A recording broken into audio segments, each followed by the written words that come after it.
Hello, Exiles. Long time no see.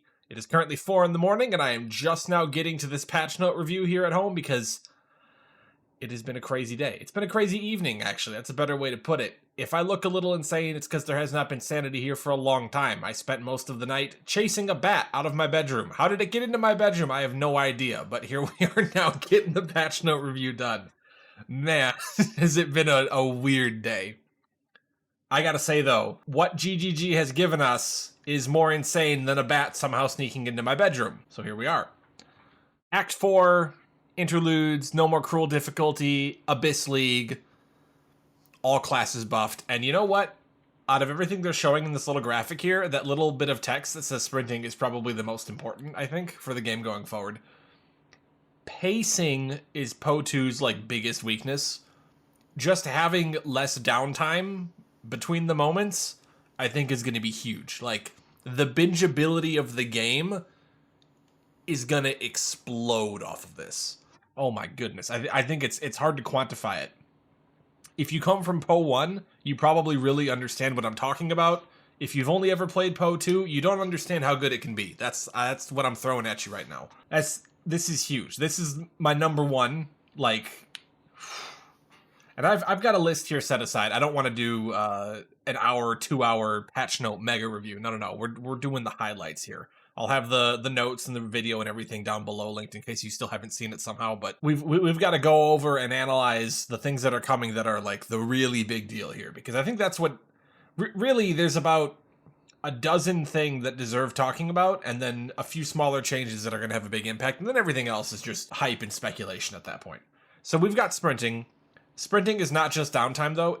It's kind of a cheeky little thing that you get to express skill with, because you can weave it into fights, right? Like if you're doing, I don't know, the Arbiter fight, you can use it in the Fire Corridor section to give yourself more speed. You can probably use it in the Zarok fight, in Trial of the Sekhma, to collect the Hourglass stuff. Lots of stuff there. And you know what, just as a quick note so I can knock out a next one early, if you fail the Hourglass in Zarok at Trial of Sekhma, if you don't know what that is, you probably haven't gotten very far in the game yet. It's when you do your final ascendancy in Trial of the Sekhma, there's a segment where you have to pick stuff up off the ground. If you failed that was it. Your run was over. You instantly lost the fight, and trial was done. That sucked when that happened, but that doesn't actually do that anymore. You just take a ton of honor damage now, and he does it again, but slower, and you have another chance. So that's very forgiving and nice of them. I like that. I still think ascending in Po 2 is kind of wacky, if I'm being entirely honest.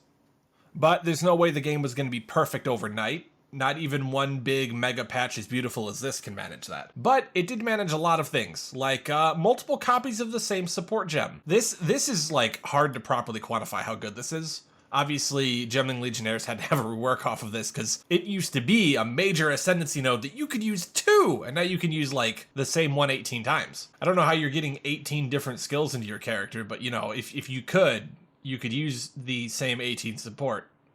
The same support 18 times. I'm tired. Leave me alone. They've got multiple levels now, right? There's 5 tiers, and you can find, you'll have weaker versions of them early on, so there's better sense of progression while going through the campaign. I thought that was pretty cute. And then the lineage support gems they talk about here are new mega supports that are only in the end game that will either completely change how things work or just be an even bigger damage upgrade. They're kind of like awakened support gems from Po 1, which could add functionality in the way something worked, or just be a straight up upgrade. So there's a lot there, both in the sense of more endgame content, but also the game feeling better to play overall, which is kind of a theme of 0.3.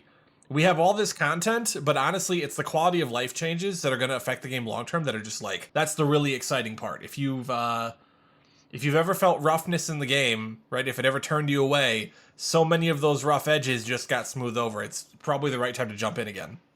Now, what's not on this beautiful little graphic is the talk about the defense changes. At least I don't think it's there. No, it's not. And what we've got is awesome. So, where is it actually talking about this? It's not here. I'm going to have to explain it for you. So, Deflect is it's a completely new defensive layer that's based off your evasion rating. And you can find it either as a stat on gear. It'll make some of your evasion count towards Deflect rating, or you can get it on the tree. And what it'll do is, basically, anytime something hits you, instead of just having a chance to evade, you'll have a chance to deflect, and the deflect will reduce the damage you take. The reason why this is so good is because you can get your deflect rating to 100%, which means you just have a giant blanket less damage taken modifier consistent overall, which is incredibly powerful. So that's what evasion's getting, right? To kind of bridge that gap between evasion and energy shield. Armor is getting something similar. We can probably find here. Smithy Kitava got one of its nodes changed. Good example of it. To grant 35% of armor to also apply to elemental damage from hits. This is another one that you'll be able to find as affixes on equipment or just on the tree in general. Sometimes it will be elemental damage, sometimes it will be a specific element. The point being, you can now get crazy mitigation purely through armor and like baseline max defenses, or sorry, max elemental resistances. So that's that's kind of nuts. Realistically, we don't even really have this in PoE 1. Like, there's ways to get effects like that, but they're very exclusive and kind of require special investment to make happen. Massive improvements there, because as anyone who's played the game will tell you, if they've gotten like any sort of distance into the end game, energy shield is king right now. This is going to bridge the gap in a big way. They've made a lot of other changes too. I think one of the biggest ones, shields now, the block chance caps at 50%, but now you can passively block every hit. So that's pretty good. Granted, only being able to go up to 50% is a bit of a bummer. I believe the Warbringer Ascendancy can get it back up to 75%, but some of the damage will come through. I did the math on it. It is an overall gain. It's going to be more consistent, so that's very strong. But if you get to 50% block, 50% attack and spell block, which is basically what this is, right? That covers all hits in the game. That is utterly absurd. I think there's still some stuff in the game, like the big, anytime a boss does an attack where their body like flashes red, you can't block those. Unfortunately, there's no blocking those. But everything else you can get away with. And I believe they kind of added to that effect partly so that the parry mechanic would function better in boss fights, which I appreciate, even if I still think parry is ridiculous. But with all of the freedom of expression kind of opening up in the game, I'm less annoyed about it, because it's kind of in its own little place where people who want to play with that can play with it, and it's not like anyone's really getting forced into it anymore, which is in itself a great change. And if you thought I was done there, no, we still have to talk about the balance changes that are going to affect the game in a major way going forward. Stat requirements for gems and equipment have been slashed by 20 to 25% across the board. Ginormous. Mega ginormous. In fact, so ginormous that the Giant's Blood Keystone got slapped with a pretty sizable looking nerf. Halves the amount of life granted by strength. That looks really bad. The thing is, we got tons of defensive buffs. Giant's Blood was already kind of overrepresented because it gave you an incentive, or rather an extra benefit for investing so much extra in strength. But also, it is now easier to get Giant's Blood online because the stat requirements of your weapons went down. So satisfying the triple requirement is now that much easier as well. I don't think this really hurts anything too much. I'm sure people on hardcore are very upset by this, but if on softcore you were using this, this does not affect you much. I think ultimately long term, this is pretty much a wash. You might even gain overall long term, right? We have so many more better defensive options. I think you can probably get a tankier character that runs Giant's Blood with shields, just because things like super stacking armor has universal benefit now. Plus you get a shield to block with, which is nutty. Well, that's assuming you're not dual wielding, but I don't think anyone's dual wielding yet in PoE 2. And then, as if I couldn't run myself out of breath more, we have asynchronous trading. I don't like saying that. Just say what it is. You can sell items now without being in your hideout, and you can also be offline, which is crazy to me. Your stuff will sell all the time. The shop is always open, literally. The downside of this is whoever's buying will also have like a gold fee that kind of pays to the broker NPC who's in your hideout and unlocks this. You get merchant tabs now, which are different from premium stash tabs. They're like specifically for selling items online and offline. You can't, I don't think people can whisper you and try to haggle about it. They just come in and they stop at the shop, they pick up the item, they leave, which is great. And then, you come by and there's like a remove only tab where you collect your money. Good, fantastic, awesome. You still have the premium stash tab option to sell things the old-fashioned way, where there won't be a gold cost, which is also useful. There's definitely going to be situations where an item probably sells for so much money that the gold cost almost becomes prohibitive. I could see that happening because That also happens with the trade market right now, right? When you are trading bulk currency, it can sometimes be really gold intensive. So that's nice. If you've bought a premium stash tab before this goes live, that stash tab is eligible to be converted to a merchant tab. So if you're like, oh no, I just want a merchant tab now, you tell me I have to buy another tab? No, you don't. You can convert it. So that's they covered all the bases there. All right, let's finally get to the content because there's a lot of it. Act 4. I think we were all expecting a new act to come soon, if not now, next patch. And I think we're all still expecting a class, which we have not gotten a new class this patch, but for everything else we're getting, I'm fine with it personally. You should be too. We're getting so many changes to everything that's in the game. Like, just the support gem thing, just that change, not even including the lineage support gems, that is more impactful towards the things you can do that would be new in the game than adding a new class. That's how significant that is. And we have a lot more than that. Act 4, though, takes us to a very non-linear location. We're going to go to Kingsmarch. If you played Poe 1, you literally built Kingsmarch, which is cool. You know, Settlers of Kalgur, there was a whole year of that league. We worked hard to build your Hubtown Poe 2 players. It's basically like a miniature boat league. You go from island to island. Again, it's non-linear. You know, like parts of Act 2, I believe, you can go to zones in whatever order you choose, and the levels will scale accordingly. It'll be interesting to see if someone kind of deduces an optimal path forward to get through all of that. I'm excited about it. You know, it'll be one that you can switch up to keep it interesting. But what's really exciting is they kind of knuckled down and gave us 3 little interlude acts. And I think part of the interlude acts is it was an excuse to make new zones for maps, and then they kind of bundled them together with a story so that we could use them as like temporary acts to take the place of 5 and 6 for now. Cruel difficulty is gone. You have one playthrough of things that are constantly different and changing. There's no repeating. You are always evolving. So is your character, right? The new multiple levels of support gems and whatnot. That's going to be a much nicer experience for getting to maps. That's a tremendous benefit in that regard. But what I think is even more exciting than that, although probably arguably not as impactful on the greater scale, the Rise of the Abyssal League, you know, Abyss 2, Electric Boogaloo, holy shit, guys. Damn. I mean, first of all, 4 bosses. Four bosses is a lot. That's a lot of bosses from a league mechanic. A new crafting system, which there's actually a whole lot here than just a new crafting system. We're getting basically veiled, what are they called? Veiled Exalted Orbs in Poe 1. Except it doesn't remove a mod, you just slap it on an item and it gives you Veil, and you go to the place and you do the unveil.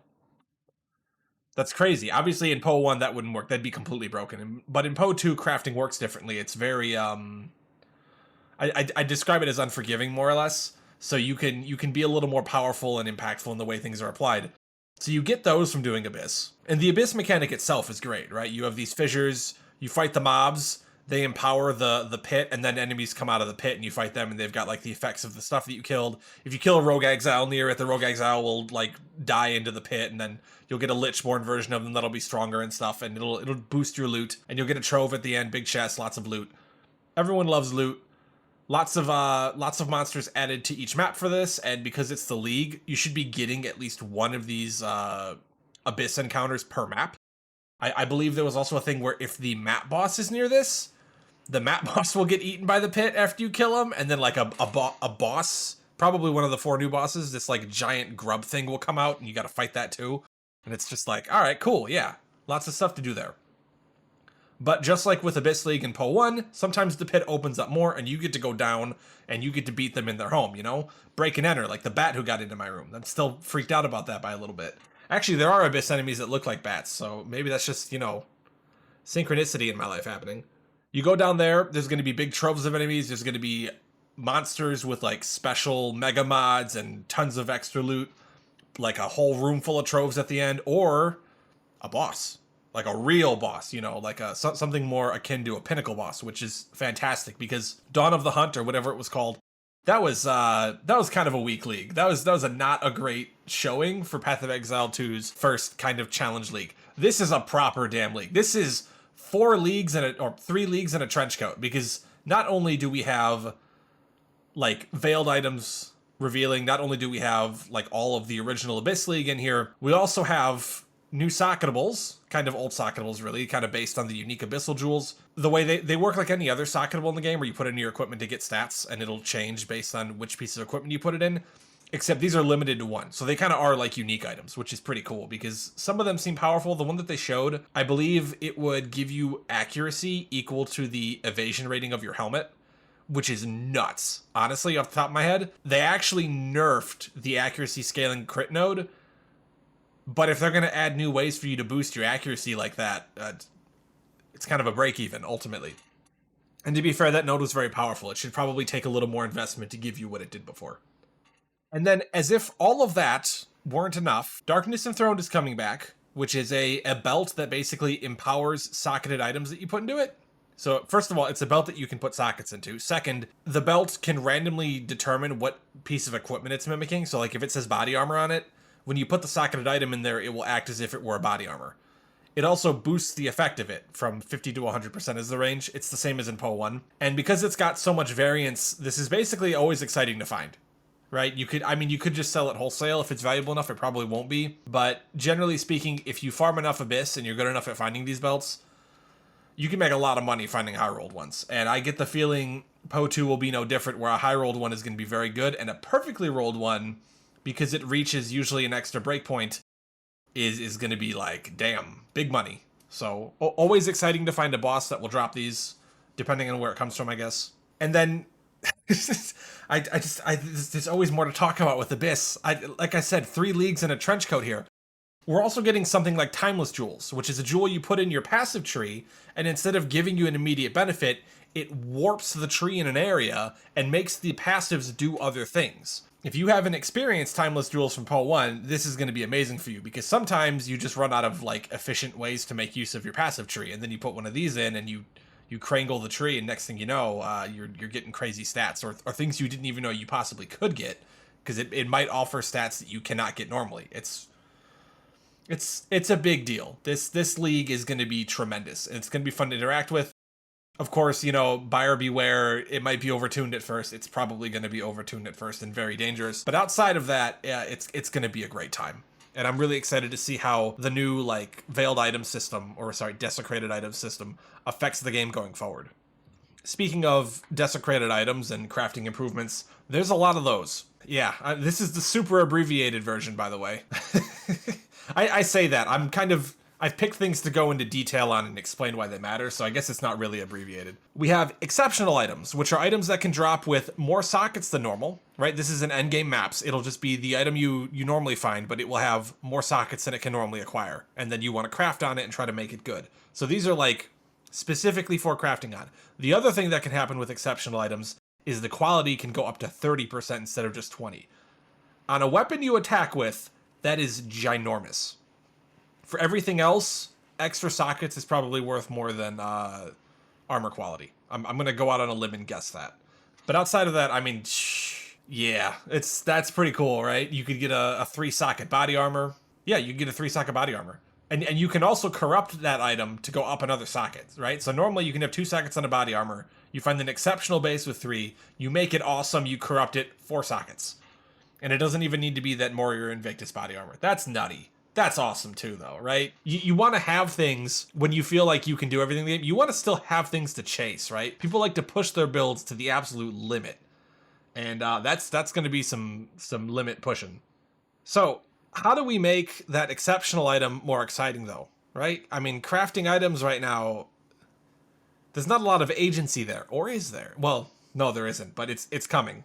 We now have higher tier currencies and an essence rework to really help with that. Basically, Orb of Transmutation could now be a greater Orb of Transmutation, or even a perfect one. And that'll make it so that when you make an item magic, the minimum level of the mod that appears on it will be 70. Yeah, that's the perfect one, I believe. That's really good, because the level 70 mods are usually either they are the best tier, or they're close to the best tier that you could get.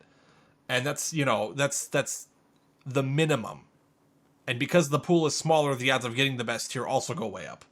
And then you also have versions of that for Regal Orbs, Augmentation Orbs, Exalted Orbs. Perfect Exalted Orbs and Perfect Chaos Orbs are they're not quite as good as the Transmutations. That only guarantees 50, but that's still enough to guarantee that you don't hit like 1 life regenerated per second, you know? And what is that worth to you, really? It also helps with the fact that Exalted Orbs tend to fall off in value as the league goes on, right? What is it right now in League? I think it's 2,000 Exalted Orbs for 1 Divine Orb. A perfect Exalted Orb is going to hold its value a lot better because its use in crafting is far more universal and it's going to be a lot less common. Essences, though, I think are going to be like the more exciting part here, believe it or not, after everything I've said. Normal essences now work like Regal Orbs, and what they do is they guarantee a specific mod now. Like, you will know what it is putting on the item before you click it. It doesn't go like, oh, it'll add a cold modifier. It'll be like, no, it's going to add this much cold damage, or it'll add this much cold resistance to a piece of equipment. And they'll have multiple tiers for like how good it is.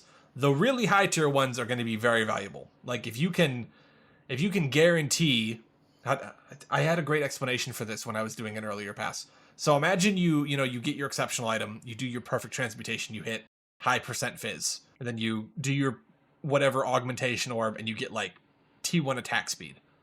That's really good. So now you have an essence, let's say, that adds flat fizz, right? Your flat physical damage roll guaranteed, and then you hit it on top of that afterwards with the desecrating item from Abyss, and that gives you the option of hybrid percent fizz. You just made like a decent triple prefix weapon from scratch, and it was obviously the first transmutation orb had to hit, but it was fairly deterministic from that point, which is very cool. We don't have things like that in Po2 yet, and it's going to actually make you feel like when you get an item, like when you start the base, you're going to see opportunities and options that will be way more consistent than they were before, maybe even borderline deterministic. And then the better essences, instead of working like Regal Orbs, will work like Chaos Orbs. So it will remove one mod at random, but the mod that it adds will be guaranteed. That's very powerful, again, in like terms of like a flat physical roll. If you fill up the item with mods, right, and you want to put that essence on it, it has to remove a prefix to add a prefix. If the other prefixes are good, and you have one that you want to, I mean, basically what we're saying is 1 in 3 odds to get what you want. Where in this game, Po2, do you ever get 1 in 3 odds for something like that? Nowhere. It's not even close, right? Like the Recombinator is like 2% in the same kind of scenario. It's insane. It's fantastically worthwhile. And then to top it all off, we're getting Hinekor's Lock, which is a currency that lets you see the outcome. So imagine that whole convoluted essence idea that works at Chaos Orb, and now you can see the outcome and like put other currency on the item to like reset the seed and then keep locking it. Granted, Hinekor's Locks are very expensive. They probably won't be used particularly in that way, but it's just an example of exactly how deterministic you can get crafting to be these days. Or at least when the new patch releases. Outside of that, we've got some really nice like clunkiness improvements, specifically with things like crossbow reloading no longer slows your character down. That's awesome. A lot of things that slow your character down, like when you're using them, like shooting the crossbow, for instance, or shooting a bow or something, casting a spell, that penalty is less severe, and oftentimes you come out of it way faster. So mobility in general is much better. And I honestly, that's like, thank you, because it's not fun when you feel like you do the correct thing and then something happens off screen that you literally don't have time to react to. They have to give us a little bit more in that regard, and you can't just say, well, you can dodge roll out of anything. Yeah, but that's not fun, guys. Thanks for changing it. I shouldn't be complaining right now when they literally changed it. All right, there have been, again, they say all classes buffed. There have been a lot of class changes, and I don't know why they're saying everything has been buffed, because Amazon in particular, the most important node here got nerfed. This is not really a buff, but to be fair, Amazon is very strong. I think Amazon is still very strong. Their Elemental Surge, used to be called Infusion, is now better as well, so that's kind of cool. Something nice to play with. I don't think this hurts Amazon at all, but it is worth noting that's been changed. And Lightning Spear was also nerfed pretty sizably. The secondary bolts are now fixed at 5, so it does not go up to 8 anymore. And there's no more Frenzy Charge mechanic, which if you had a way of generating Frenzy Charges, Lightning Spear's clear was absurd. It's probably still going to be very good, especially once you invest in it a little bit, but it is not going to be dominant the way it was before. And that's a good thing, because I don't think a skill has ever had the dominance this one did. I think if you looked at a single Ascendancy, it nearly matched the most dominant anything has ever been in Po 1. They actually talked about this in the live stream, except that Lightning Spear was played on multiple ascendancies. So the actual representation was way higher overall. It's crazy. Tactician got hit with the opposite of the ugly stick. I don't know if you'd call that the beautiful stick or the competent stick. Things like the projectile damage pinning got moved to earlier nodes, which is fantastic because if you have the right spirit, persistent buff, that's like free frenzy charge generation.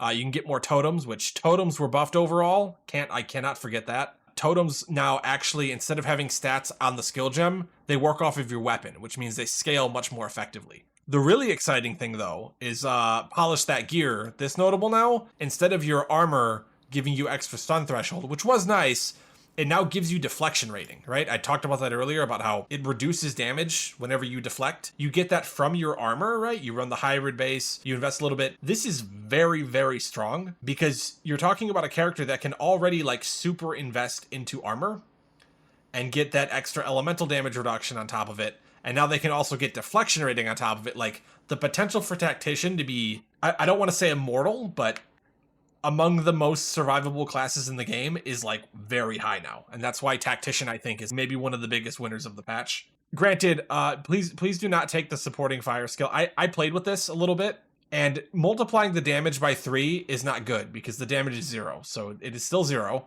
That has not changed. There's no way 3 times more damage is good enough. I know you can actually like put all the support gems you want on it, but I tested it with as many good supports on it as I could just to see if maybe it melts things, right? Maybe it's worth investing that. No, it was at no point was it ever like worth using. And hopefully they fix this, but there was a nasty bug with it where sometimes it would go on cooldown without actually playing the animation and it would just stay stuck on cooldown for the rest of the map. It's not great. It's not great. Outside of that, there's some banner stuff, which, yeah, multiple banners. Banners also got buffed. They were very clunky before. Now you just build up to use them, and they have their effect. And it's a powerful effect. So multiple banners is pretty strong, very good for party play. And then your totems now, depending on what you have out, like what kind of totem, will grant an AoE buff as well. So also good for party play, also good for you. Mortar Cannon kind of sticks out as that damage gained is extra fire mod. These mods are always very strong, of course. Then you could just do like a Siege Ballista for another 50% increased damage. You can already get pin easily, so you can immobilize them very quickly. A lot of synergy, a lot of power. It was already good and playable before, and I think it got a lot stronger. Stormweaver has taken an interesting turn. It is now all in on a new mechanic called Elemental Infusion. And the way Elemental Infusion works is when you're doing Elementalist type skills, Spark, Fireball, Firestorm, Cold Snap, which is now just called Snap because it works with any element, which is cool. Basically, they're trying to add interconnectivity between all those elementalist things, so you can actually run multiple elements and it makes sense. Frostbomb, for instance, doesn't apply cold exposure anymore, it applies elemental exposure, which will do for all elements. The elemental curses, conductivity, flammability, frostbite, they don't exist anymore. It's just elemental weakness. It's as strong as any one of them, but it applies for all 3. That's also very good. And then the infusions, more or less, you pick them up, right? And they buff your skills in interesting ways. If you have cold infusion on and you have a spark cast going, it will shoot in a Nova and there'll be like lightning and ice in the projectile and all sorts of things. And I think Firestorm specifically could eat all 3 at the same time and you would get this like crazy cataclysmic rain of ice, fire, and lightning all at the same time. It's cool stuff. I just hope that picking up the remnants and stuff doesn't feel clunky because they have gone very heavy into that. But if the reward is worth it, we're looking at like some power, man. I feel like Stormweaver is either going to be very good at like killing tough enemies, kind of a single target type spec. And then if you figure out the clear, it'll be very good, which it still has Spark, right? And I think Arc was buffed to actually be a usable skill on its own now. Very high potential is what I'm seeing from Stormweaver. And I want to call it out because Infusion might be a trap. And if it is a trap, then this isn't so good. But outside of that, it seems strong. Deadeye. Poor Deadeye. Deadeye was the Frenzy Charge spec. As far as I was concerned, at least, the ability to, like, invest in Frenzy Charges and spin up to them to maximum very quickly with that chance to gain max was really nice. They removed that. If you have less maximum Frenzy Charges, this is actually still about as good, or maybe even better.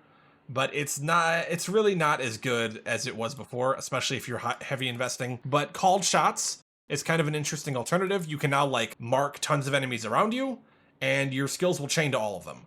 So with the right kind of investment, there's probably a potential for shotgun if there's a lot of enemies around to like do crazy overlaps going on. And that's kind of a good consolation prize to what is otherwise a rather grand shame to lose something like this, because this was cool. But maybe long term they saw that like this made getting frenzy charges too easy, and there were other changes they made involving charges. This is gonna break some hearts if they didn't notice it. There was kind of a weapon swap trick. Maybe some people would call it an exploit even, where you could put things like, what was it? I have it in my notes here. Blink, Convalescence, and Sacrifice.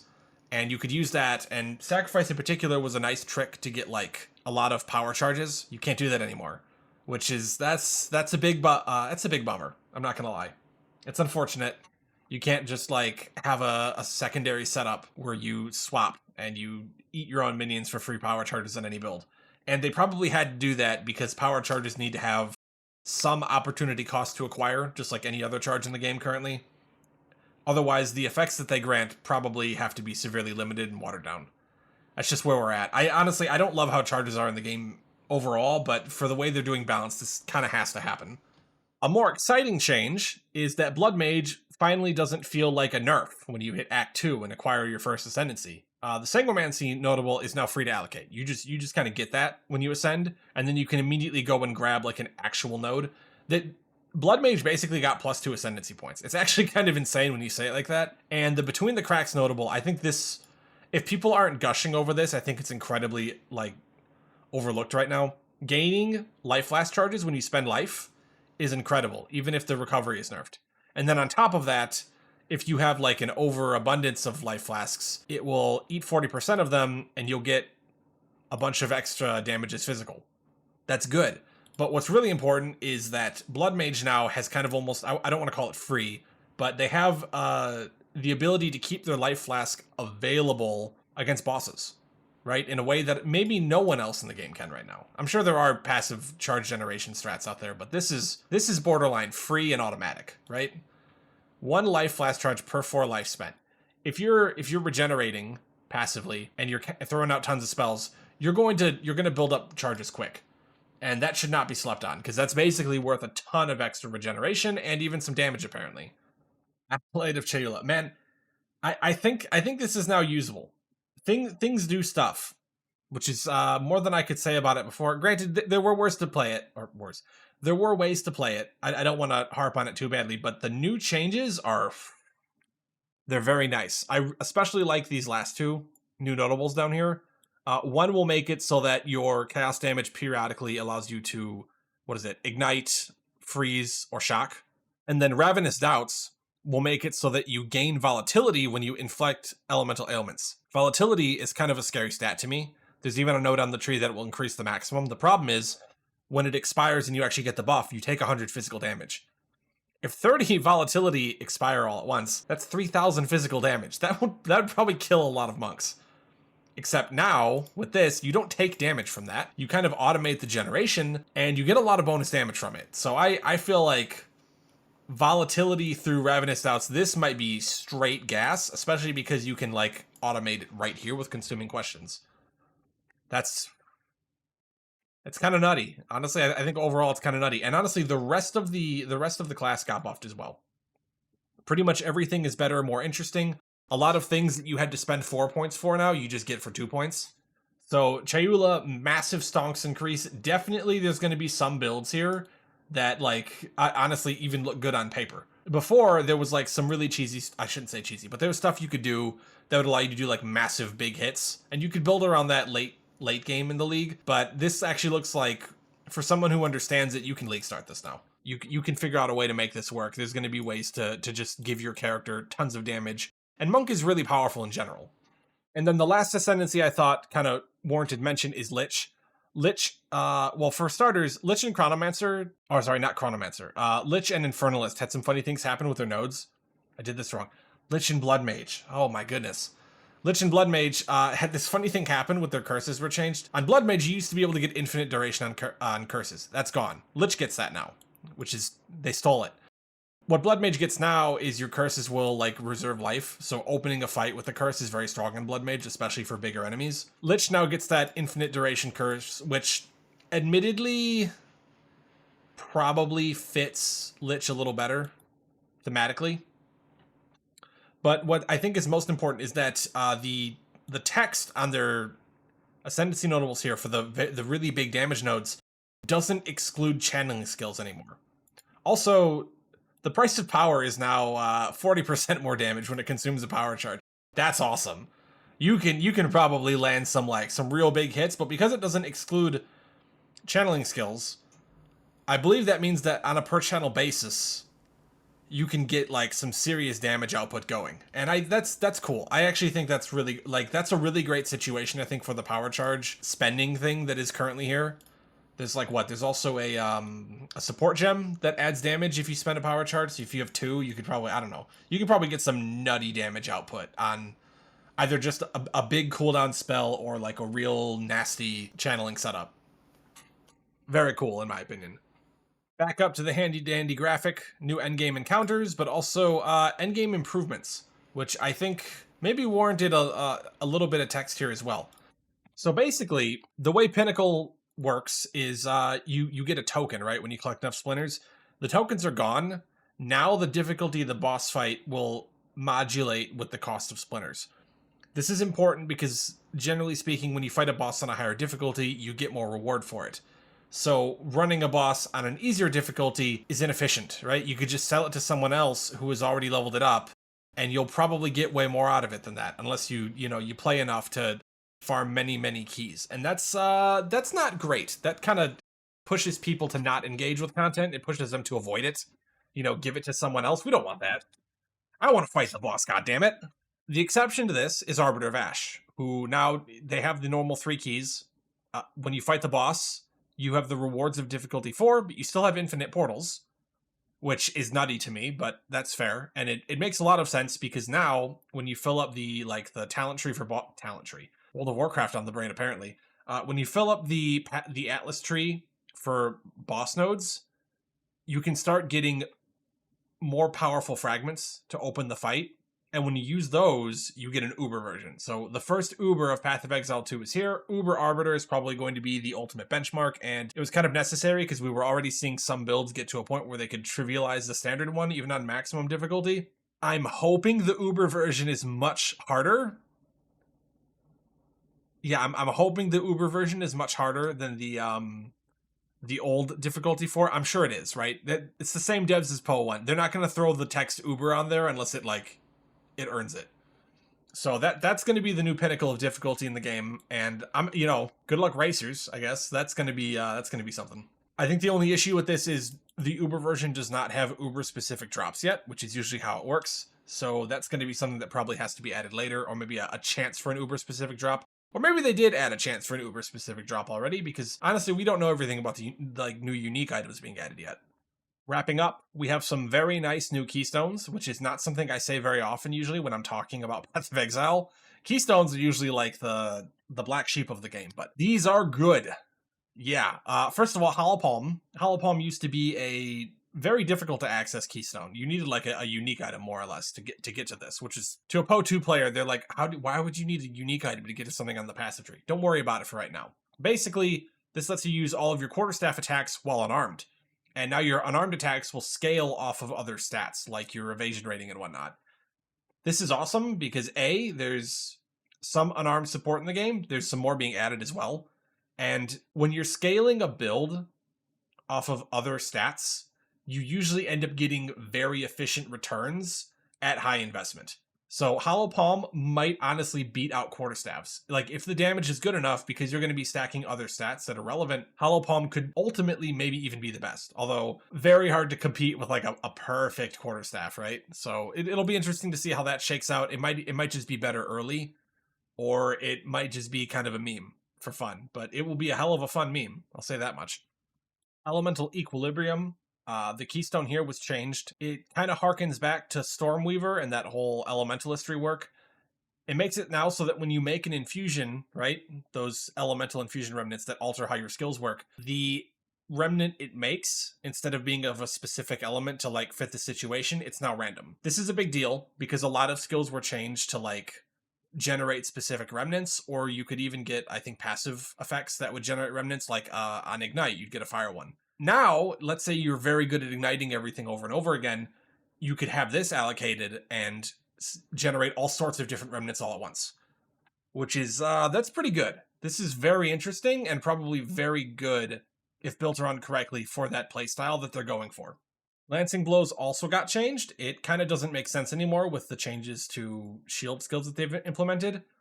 What it does now, I would say arguably is much better and has more use cases long term. Chance to evade is unlucky. That sucks. Unlucky basically means that when an enemy tries to hit you, instead of just checking against your evasion, right? It will now check against your evasion twice and take the worst result. So this is definitely hit to your evasion, but it makes you a chance to deflect lucky. So it does the opposite. Now it'll check to deflect, and it will choose the better result, right? It'll check to deflect twice, and then it'll use the better result. The reason why this is good, well, first of all, early on in the game, this is probably just going to be massive gains because you're not going to have maxed out deflect, and deflect is the more consistent mechanic over evade. Evade is very potent, but deflection is nutty. So this will let you get closer to like a very high rate of return to make it consistent. The part where this gets really good is when you're doing hybrid defenses. And you can't really get enough evasion for evade to be that worthwhile, but you can get enough deflect for lucky to be impactful, right? You can maybe get like, with lucky, it'll be like 50% of the time. Whereas normally you'd have like, I don't know, some percentage of evade that's just not really helping in the same way. So this is something to keep in mind, especially if you're doing anything with the mercenary, because they're probably going to be the most accessible and the most make sense here. Like Tactician especially, I could see this being nutty. If you're scaling your armor to give you deflect, and then you take this, the downside is like eliminated completely at that point, which is something to keep in mind. And then I talked about how your totem skills now use your weapon, right? Your equipped weapon to generate the stats instead of being implicit to the gem. This actually also happened with the palm skills, right? The unarmed attacks that monks could access. Instead of having damage added flatly from the gem itself, it will now scale off your quarterstaff, even though it's still an unarmed attack. So kind of opposite day to hollow palm, but another welcome change because scaling these things is very difficult when it ignores your weapon, and now it doesn't. So you can probably hyper invest in them a bit more, and with support gems opening up, a lot of these are going to feel better to use for utility reasons because you can always put the more attack speed gem on them, and that's very nice. And last but certainly not least, minions got some very, very significant TLC. Specters especially, I think, is a great example of this. Their quality is more impactful as far as like actual damage. I believe Specters and Tamed Beasts both got 25% more damage as well. And then a lot of the Spectre spirit costs were adjusted to be more affordable, so you can probably run more better Specters more effectively. And unfortunately, I believe they also mentioned that some of the meme Specters that had insanely low costs probably got those brought up. That was kind of expected, to be honest. I'm not going to be too upset about it. Specters are definitely more usable, and minions in general got much stronger. As like a big side note for that, minions themselves, especially like the skeletons and whatnot, any minion attack no longer has an accuracy roll. It just always hits. It works like a spell. That's fantastic. The offerings generally were buffed, and then the actual skeletal minions themselves were all buffed as well, right? Arsonist is an attack now, which sounds like it would be a nerf, but because accuracy doesn't exist anymore, that's fine, whatever. Skeletal Brute has a command now, which is a war cry that will shatter freezes on your allies and the enemies to do area damage. That's pretty cool because Skeletal Frost Mage's command skill is no longer like a frost bomb. Like a frost bomb? I don't know how to describe it really. It was like a projectile. It was like a mortar. Yeah, there we go. It was a mortar that would come down from the sky. And I really like that. That was actually going to be my league starter. They don't have that anymore. They have ice armor. But ice armor is cool because it'll put like a defensive buff on all your minions, and then the shockwave from Shattering Roar will actually detonate your own minions as if they were frozen.